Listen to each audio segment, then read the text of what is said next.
کبھی حضرت ابوالفضل عباس کے پاس آ کے بیٹھتے، کبھی جناب اکبر کے پاس چلے جاتے، میرے لیے سفارش کریں، کبھی اپنی پھوپھی کے پاس آ جاتے، کبھی بیچارگی میں اپنی ماں کے پاس آ جاتے۔ یہ کیسا نوجوان ہے جو موت کے لیے اتنی تمنا رکھتا ہے، حسرت ہے میں حسین ابن علی پر قربان ہو جاؤں۔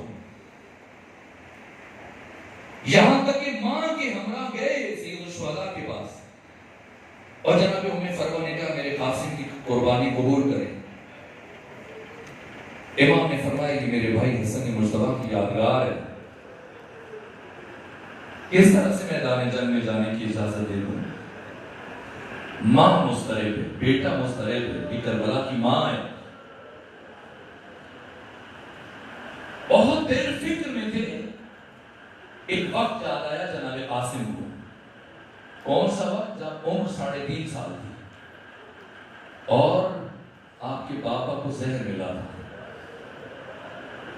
اس حالت میں جب امام حسن مجتبیٰ کے دہن سے جگر کے ٹکڑے کٹ کٹ کے لگن میں گر رہے تھے، امام حسین پہنچے تھے، جناب ام فروہ پہنچی تھی۔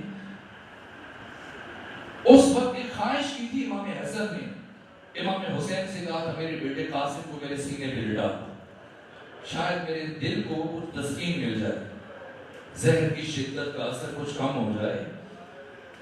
اس لمحے باپ اور بیٹے کی کیفیت دیکھ کر امام حسین نے رونا شروع کیا تھا، اور امام حسن مجتبیٰ نے امام حسین کو ان جملوں کے ساتھ تشفی دی تھی، حسین سب گریہ کریں آپ گریہ نہ کریں، سب مجھ پر روئیں آپ نہ روئیں۔ امام حسین نے پوچھا کیوں بھیا حسن میں تو گریہ نہ کروں؟ امام حسن نے فرمایا لا یوم کا یوم کا یا ابا عبداللہ، اے حسین آپ کے دن کا جیسا ہم میں سے کسی کا بھی دن نہیں ہے۔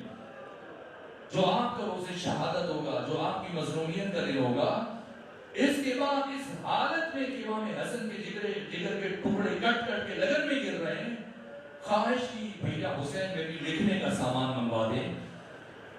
کاغذ قلم آیا، کچھ لکھا، تعویذ بنایا اور جناب قاسم کو حمائل کر دیا، اور ایک جملہ کہا تھا بیٹا قاسم زندگی میں جب کبھی بہت مشکل وقت آ جائے تو اس تعویذ کو کھول کے پڑھ لینا، تمہاری مشکل آسان ہو جائے گی۔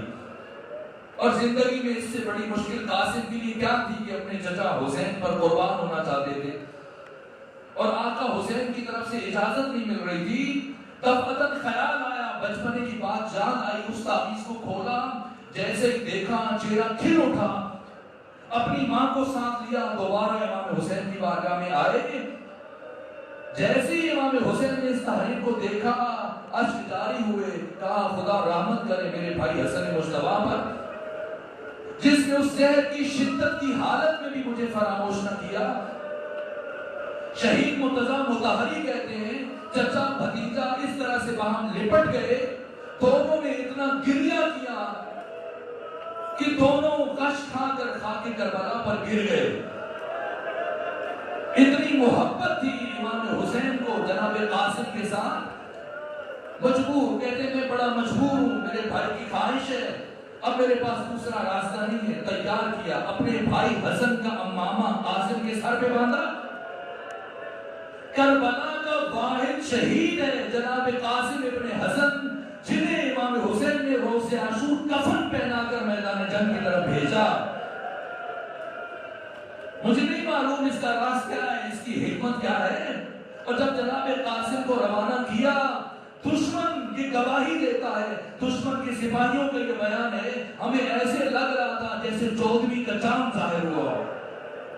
اس درجہ حزین، اتنے وجیح جناب قاسم ابن حسن میدان جنگ میں آئے، صرف فقط 13.5 برس ہے، لیکن ابوالفضل عباس کے یہ شاگرد جیسے ہی پہنچے، جو بھی مقابلے میں آتا ہے زیادہ وقت نہیں گزرتا، بڑے بڑے قاتلوں کو، بڑے بڑے دشمنوں کو فنار کرتے چلے گئے، یہاں تک کہ ایک مرتبہ عمر ابن سعد غصے میں آیا کہ بھلا یہ چند برس کا بچہ میرے اتنے بڑے بڑے جرنیلوں کو، میرے بڑے بڑے فوجیوں کو مارے جا رہا ہے۔ ایک مرتبہ اس نے ارزق شامی سے کہا، شام سے آیا ہوا وہ دونوں من پہلوان جس کے بارے میں یہ مشہور تھا عمرو ابن عبد کی طرح سے کہ یہ ایک وقت میں 1000 بندوں کے ساتھ لڑنے کی صلاحیت رکھتا ہے. ارزا کے شامی سے کہا تم جاؤ قاسم کے مقابلے میں, اس نے میرے بڑے بڑے سپاہیوں کو, بڑے بڑے سرما کو قتل کیا ہے. ارزا کے شامی نے کہا میری توہین ہے, میں اس چھوٹے سے بچے کے مقابلے میں جاؤں, خود نہیں جاؤں گا, اپنے بیٹوں کو بھیجوں گا. 4 بیٹے 3 بھتیجے, پہلے 3 بھتیجوں کو بھیجا. جناب قاسم نے ایک ایک کر کے تینوں کو قتل کیا. پھر 4 بیٹے آئے, باری باری ارزا کے شامی کے چاروں بیٹے قتل کیے. جب 3 بھتیجے 4 بیٹے قتل ہوئے, ارزا کے شامی کی آنکھوں میں خون اتر آیا.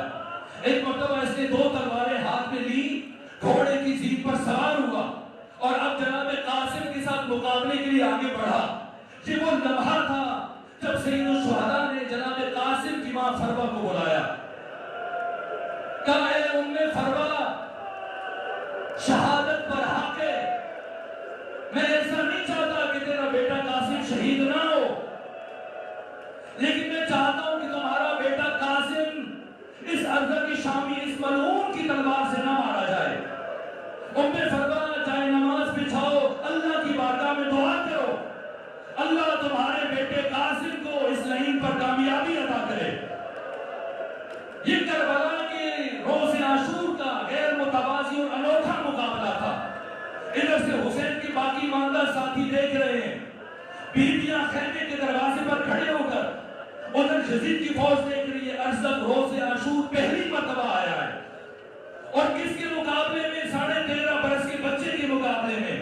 اس نے گھوڑے کو اینٹ لگائی اور اس طرح سے گھوڑا دوڑاتا ہوا جب آیا, اللہ رے قاسم ابن حسن مصطفیٰ کی شجاعت کا کیا عالم تھا.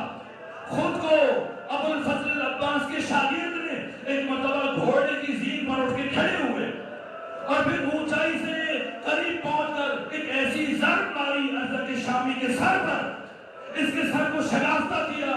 حسین ابن علی نے داد و تعظیم کی آواز بلند کی. کربلا کے ریگستان میں نعرہ تکبیر کی آواز بلند ہوئی. بس ارزا کے شامی کا گرنا تھا. عمر ابن سعد پریشان ہوا, ایک مرتبہ کہا چاروں طرف سے ٹوٹ پڑو, سب مل کے قاسم ابن حسن پر حملہ آور ہو جاؤ. میرے عزیزوں, چاروں طرف سے حملہ آور جمع ہوئے. جس کے پاس نیزہ تھا وہ نیزہ مار رہا تھا, جس کے پاس تلوار کی تلوار چلا رہا تھا, جس کے پاس کوئی ہتھیار نہ تھا وہ پتھر مار رہا تھا. گلستان فاطمہ زہرا کا یہ پھول روز عاشور کربلا میں اس کی پتیاں ٹوٹ کے بکھر گئیں. اور جب چاروں طرف سے حملے ہوئے, ایک مرتبہ جناب قاسم نے رخ کیا خیام کی طرف, کہا چچا جان اپنے بھتیجے قاسم کا آخری سلام قبول کیجئے. ادھر امام حسین گھوڑے پر سوار ہوئے, گھوڑے کو اینٹ لگائی, لیکن اس سے پہلے کہ حسین میدان تک پہنچتے قاسم تقسیم ہو چکے تھے. حسین نے کوشش کی پھولوں کی پتیوں کو جمع کریں, پھر سے پھول کو مرتب کرنے میں کامیاب ہو جائیں, لیکن قاسم کی لاش کے ٹکڑے مختلف اطراف میں پھیل چکے تھے. جب حسین نے کافی کوشش کی اور قاسم کی لاش کو مرتب نہ کر سکے, ایک مرتبہ آواز دی, اے قاسم میں امام وقت ہونے کی حیثیت سے حکم دیتا ہوں, جہاں جہاں ہو مجھے آواز دو. یا مختلف اطراف سے آواز بلند ہوئی, لبیک لبیک یا حسین.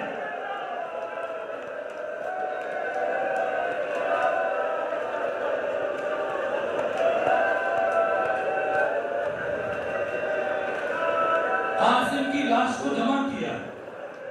آخری جملہ عرض کروں, سکت نہیں ہے, قاسم کی لاش کو اٹھایا, خیام تک لے کے گئے. اللہ نہ کرے کوئی ماں اپنے بیٹے کی لاش کی وہ حالت دیکھے جو ام فروا نے جناب قاسم کی لاش کی حالت دیکھی. آئی قریب آئی, چاہتی تھی ایک مرتبہ اپنے شجاع بیٹے کے رخسار کو چھونے, اپنے بیٹے کی پیشانی کو چھونے, لیکن کوشش کرتی رہی. ام فروا اپنی خواہش پوری نہ کر سکی.